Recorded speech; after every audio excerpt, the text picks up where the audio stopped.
Hi, my name is Martin. I'm a technical driver coach specializing in open formula. In this video, I'm just going to run through the sprint race that happened this morning in Brazil. If you're interested in what my thoughts are, definitely keep watching.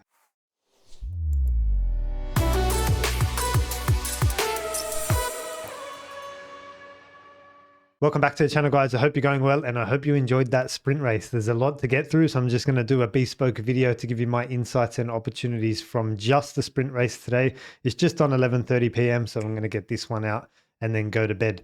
Let's talk initially about conditions and the tire choice. It was generally dry around the track, but there were a few wet patches, a little bit of water hanging around from the rain that happened earlier on in the day. It was a mixed bag with tyre choice. I think we had the McLarens going for mediums with Oscar and Lando. And then obviously at the front, we had Mercedes going on soft and Max Verstappen going on soft as well. It's at this point where I'm wondering with Oscar Piastri, like if you saw my video yesterday and my short and my reel and my TikTok yesterday, it was all about why didn't Oscar practice on the soft compound tyre? That's what you're going to be assessed on in sprint qualifying. That's the most important tyre that you need to nail. And then I'm thinking, well, yeah, okay. The only point I would half accept is like that they're planning to use it in the sprint. They're planning to do multiple runs in qualifying. And then we knew we had rain on the way. But then they whack on a set of mediums to start the sprint race in the semi-damp conditions. And I'm like, so you were never planning on using the soft tire, at least not even the sprint. So for me now at this point, there was no excuse for Oscar and McLaren to not get this. Same goes for Lando as well, to not get in some running on the soft compound tire and then elevate their, how they're going to compete for the sprint pole. So I was kind of disappointed to see them put that on from that context. Now, from the other context, for what tire I would want to fit, yeah, for sure, I'm going with the soft tire each and every single time. It's a more racer's choice. It looks to me like McLaren, being the engineering team, for some reason chose the medium compound tire in this choice, and all the racing teams like Max, Red Bull, and Mercedes choosing the raceable soft compound tire to give their drivers a bit of purchase off the line, a bit of confidence in the wet conditions. We know that it's difficult to pass. We're at altitude here, probably no DRS for the first couple of laps. And keeping in mind, Pirelli brought a step harder this weekend. So even choosing the soft, it's not so soft that it's going to collapse after 10 laps, So all of those things considered, that like I say, a track was wet, it's difficult to pass. You need something drivable and something that's going to get you off the line. And that Pirelli brought hard compounds. I was like, for me, the soft was the obvious choice. So it was interesting to see like McLaren, again, just not choosing the raceable tire. I thought the start was a big opportunity therefore for Andrea Kimi Antonelli on P2 on the soft compound, Lando there on the medium, Lando not lining up with defensive posture. And even though it's a short run down, I just thought if Kimi could dial in the appropriate RPM and get a good launch, like launch for launch, and just normalize for the tire, I think Kimi could have snuck up the inside there into turn one.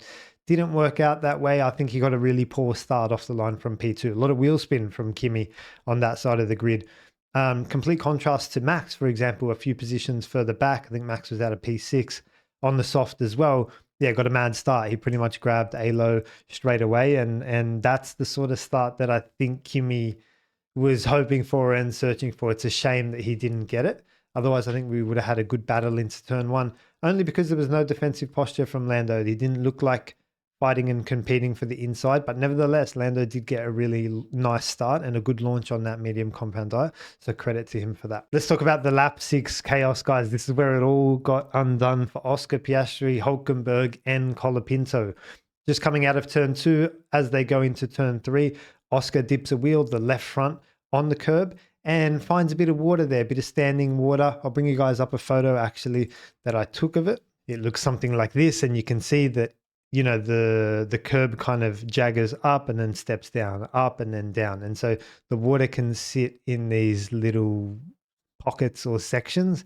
And Oscar's just dipped the left front sufficiently in this curb and picked up a bit of water. Karun was doing an analysis, having a look, having a listen for the throttle, and you guys know my philosophy. The throttle is not the place you want to be looking. It's the steering wheel. How much is as they turn, because Lando managed to come through here and pretty much bury the throttle.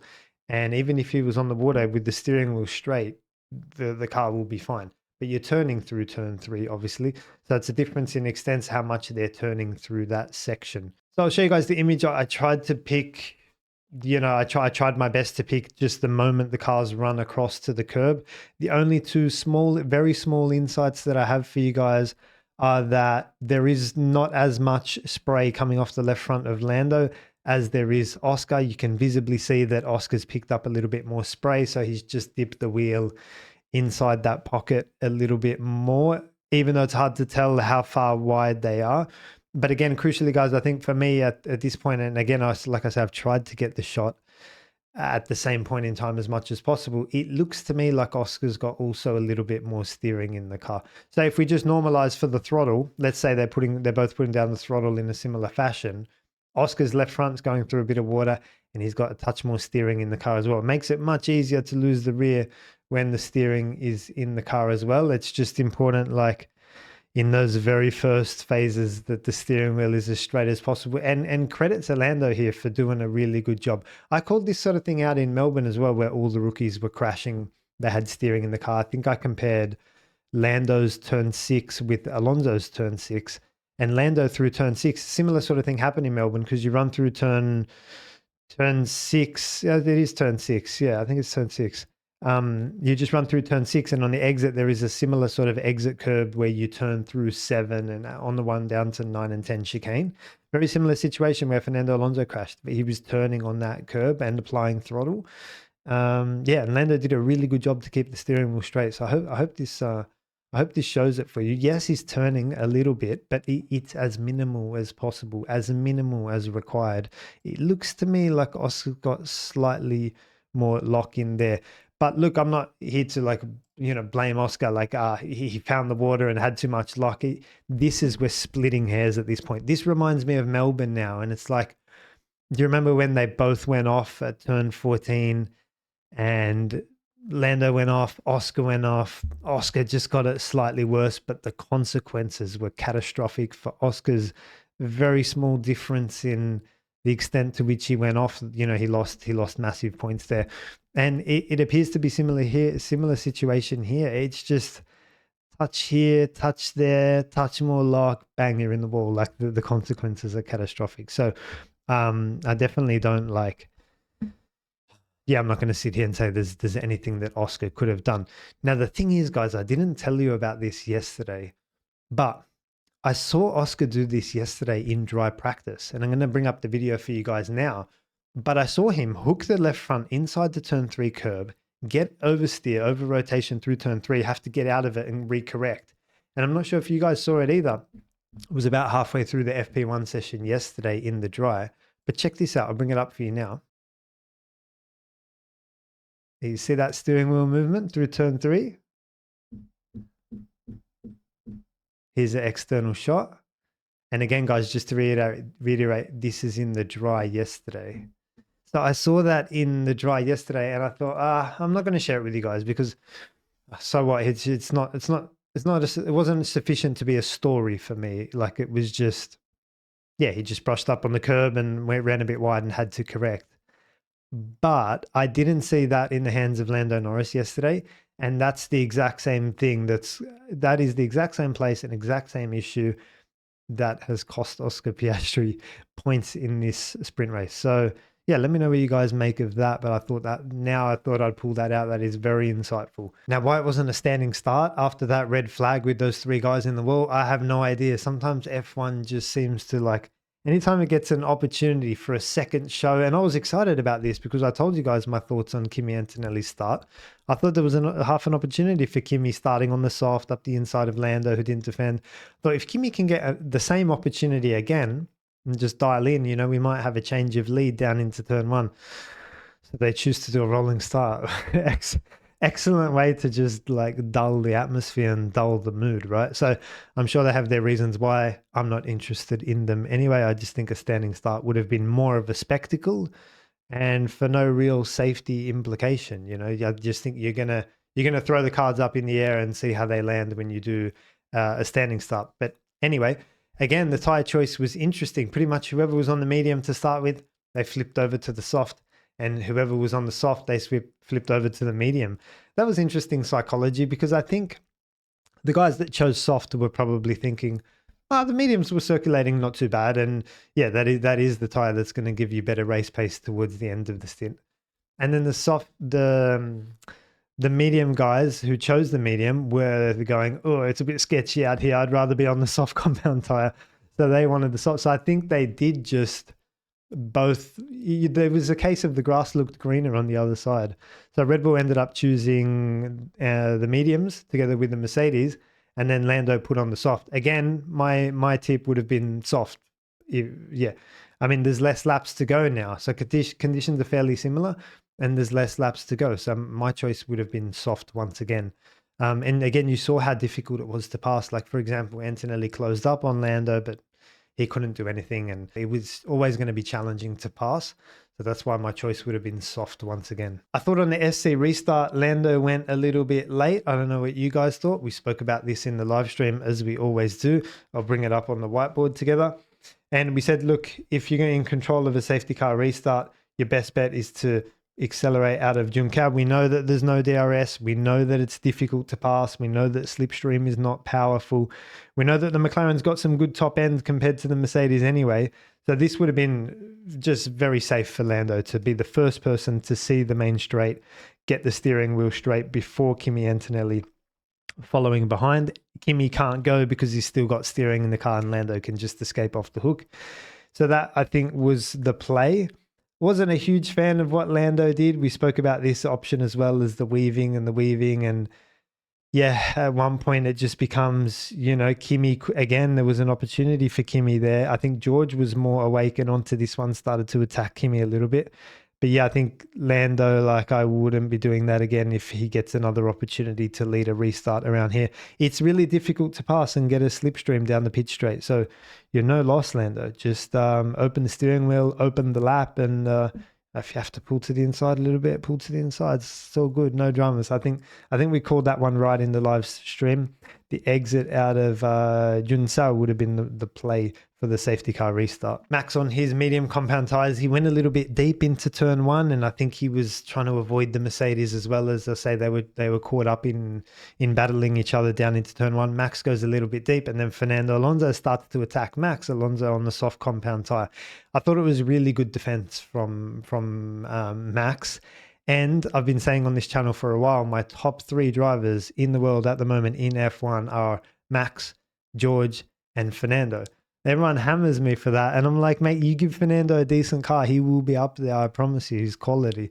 So I think I just want to call that out, like that little battle and the defensive driving from Max, and for Fernando to attack the way they did, that was a quality piece of exchange there as they ran down to the Decido de Lago turn 4. And yeah, could you imagine those two drivers going at it next year in terms of attack and defense? Because in my book, they're the 2 best drivers on the grid in terms of tactical. Tactical being starts, restarts, attack, defense, racecraft, strategy, pit stops, managing everything, like that full race package. Fernando and Max are the 2 best on the grid in that area. And to see them go wheel to wheel, I don't know if you guys enjoyed it, but I certainly did enjoy that one. Just finally in the dying stages, Gabi Bortoleto had a massive crash, clipped the inside wall at turn 1, went flying through the air, and then clipped the outside of turn 1 as well. Firstly, I'm glad he's okay. I don't think it's something I speak about often enough on the channel, the safety of the cars. I always say they're so big, they're so clumsy, they're so heavy. As it turns out, talking to Ian Wright, friend of the channel, who's ex-Mercedes vehicle performance engineer, they need to be this big actually for safety reasons as well. So they've got enough crash structures and enough space and, enough energy dissipation and all that sort of thing. So I don't speak about it often enough on this channel. It was a beautiful thing to see Gabi walk out of the car. Yeah, a lot went wrong in that accident. I'm not going to get into it. He was offline. It was wet. It was rear locking. It was late braking. There was a lot going on. I'm just glad to see that he's okay. I doubt he'll be able to compete for qualifying. The car looked to be an absolute mess. But again, testament to how safe the cars are.